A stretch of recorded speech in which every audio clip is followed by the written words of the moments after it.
we are getting programmed that all these things that's out there. You walk into the major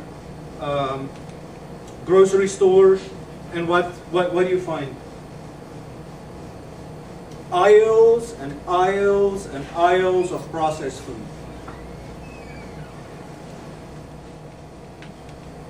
What we need to understand is that taking a plant that was given to us by the Mother Earth and processing it down and packaging it into a box, into a plastic bag or whatever, is not going to feed you to a point where you feel good. It might fill a void somehow, because a lot of the eating that we're doing these days have a lot to do with emotions.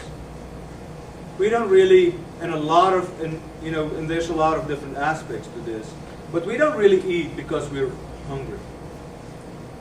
In one sense, we're eating because there's something missing,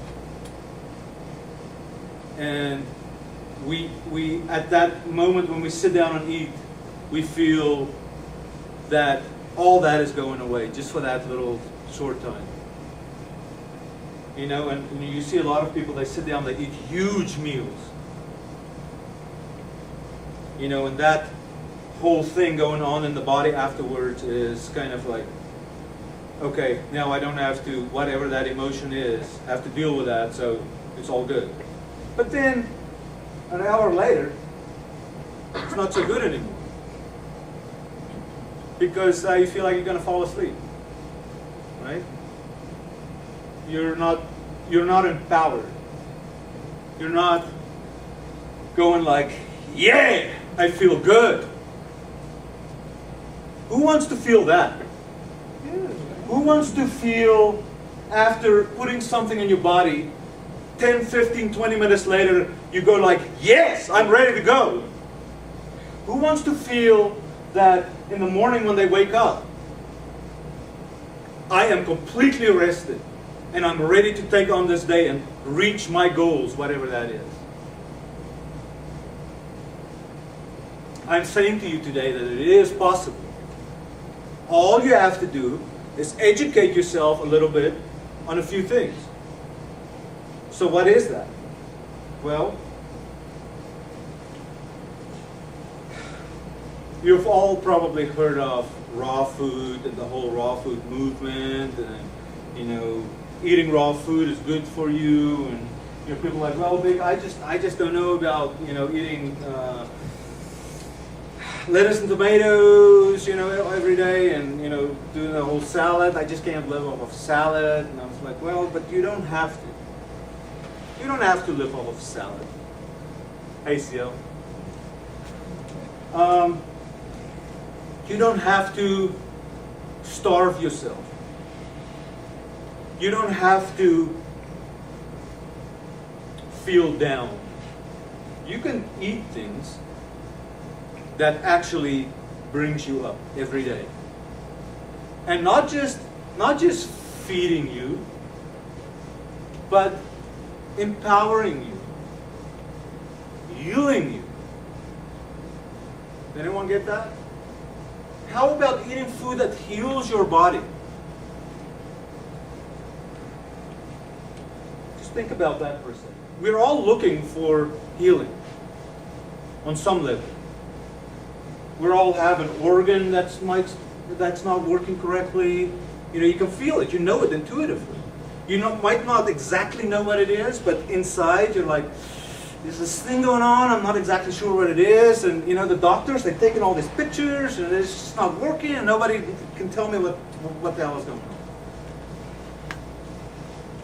So, what if I tell you that you can be your own advisor?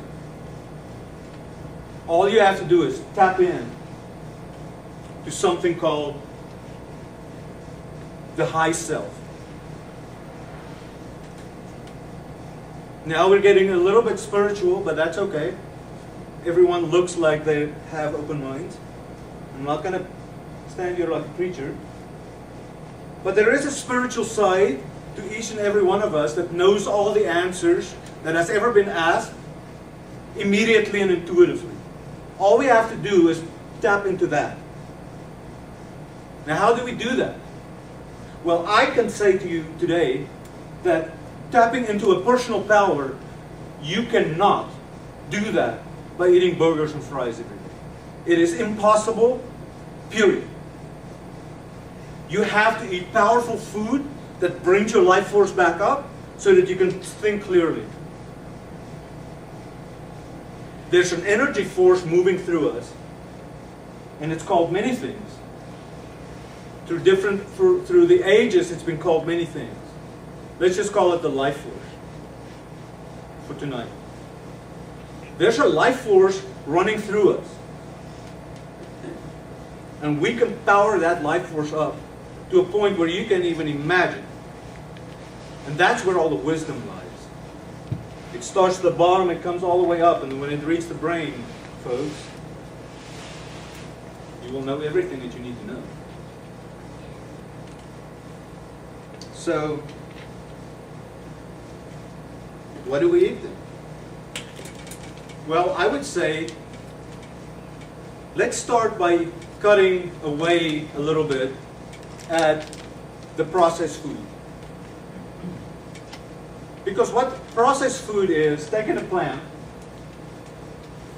that was lovingly provided to us by Mother Nature, and then adding heavy heat to it, adding chemicals to it, demineralizing, pulling the last bit of minerals that is in there out, drying it, and then crushing it down and putting it in a plastic bag. Now, there's so many things wrong with that it'll take us until tomorrow to actually explain what's going on behind that. But intuitively, you know, it's different from one of those oranges. If you have a fresh orange than drinking Sunny D. There's a huge, huge difference. But we all see the commercials on television. Kids running around with their Sunny D's, all happy. You know, they're getting their vitamin C. It's not feeding you and your kids, guys. If you want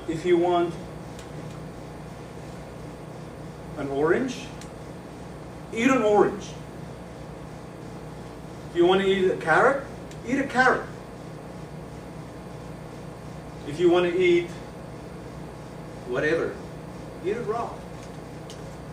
And there's tons of things that you can eat. So many things that you can eat.